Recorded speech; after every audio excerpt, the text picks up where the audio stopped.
साक्षात्कार कर रहे हैं, उसका साक्षात कर रहे हैं। इतिहास कैसे बनता है, ये चित्तौड़गढ़ का दुर्ग उसका प्रतीक है। इतिहास कैसे बनाया जाता है, त्याग और बलिदान की परिपाटी क्या होती है, ये दुर्ग उसका प्रतीक है।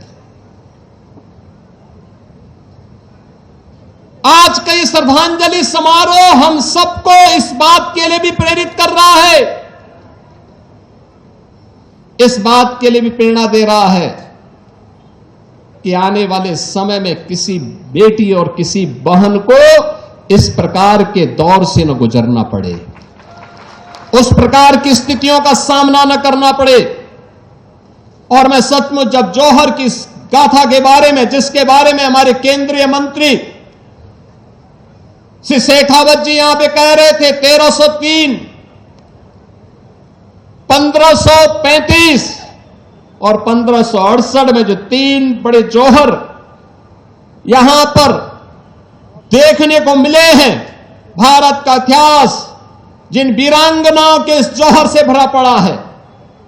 ऐसा नहीं कि यहां का वीर न लड़ रहा हो, वह लड़ रहा था, लेकिन जब महाराणा रत्न सिंह को धोखे के साथ वे वीर गति को प्राप्त हुए, अलाउद्दीन खिलजी के धोखे से, क्योंकि शत्रु हमेशा धोखे से ही हमारे वीरों का मुकाबला कर पाया था। आमने सामने की लड़ाई में वे कहीं नहीं टिकते थे, कहीं नहीं टिकते थे।